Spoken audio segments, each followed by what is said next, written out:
Welcome to All for One Stories. The story you will be listening to is The Executioner by Grettelyn Darkey.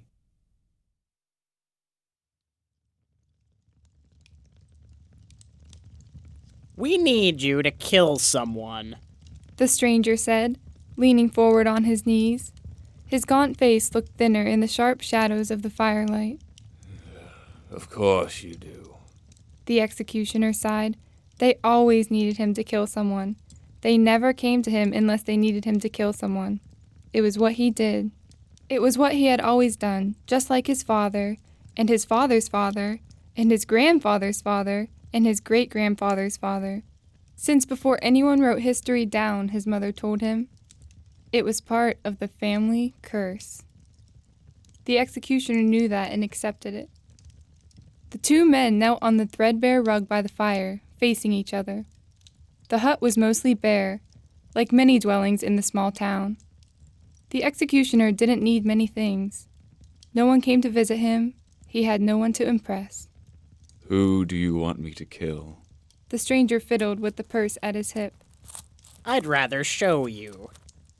The executioner's eyes narrowed. Could it be a trap? But that didn't make sense. The curse doomed all males in his family to one profession, but it also protected them in some strange way. None of his ancestors had ever been assassinated or even assaulted. Maybe that's why they were all fated to carry out the occupation that would create the most enemies. People who killed for a coin didn't have many friends, but at least his enemies couldn't harm him. Still, he liked to know what he was getting into, so he asked the question. Why can't you just tell me? 'Cause I'm not permitted to say his name. How about this? How about I convince you? If you think you can. If you execute this person, you will get your ultimate revenge. Revenge? What do you mean? I don't owe anyone revenge. Not even the person who gave you that? The stranger gestured at the mark on the executioner's forehead, a crude wheal sketched in scar tissue. That's not a wound. We're all born with it. All of my people. But it is the mark of something deeper, isn't it? What do you mean? Of the curse. Oh yes, I know about your family curse. Suddenly, the executioner was on his feet, holding the stranger by the throat so that the smaller man's feet dangled above the ground. The executioner's face was an inch away from the stranger's purpling one. Their noses almost touched. What do you know about my family's curse? The stranger gurgled. With a sneer, the executioner dropped him and turned away. The man immediately fell to his knees, gasping and coughing. Finally, he spoke. I know many things. I know that your family has been cursed since the beginning of time. If you want, I can get you revenge on the heir of the one who cursed you. The executioner turned back to the stranger. Who was this thin little man who knew so much and yet possessed such a small, useless body? He stepped toward the fire so that he was close enough to kick the stranger, who looked up at him from the floor. Take me to this man you want me to kill. If you're lying to me, I will kill you. The stranger scrabbled to his feet and straightened his robes. He raised his head, almost proudly. His beady eyes gleamed. That's better. Follow me. The stranger led the executioner through the nighttime streets. The town was packed today because of the registration, and many of the inns and taverns bustled with light and noise. However, the side roads were quiet and full of shadows, and this is the way the stranger led the executioner. Finally, they stopped. The executioner looked around. Well, where is this dangerous criminal? The stranger shushed him and motioned him forward. Shh. He's in there. The executioner looked. There was nothing there but a yawning mouth of blackness. He turned on the stranger. What kind of trick is this? No trick. He is in there, inside the cave.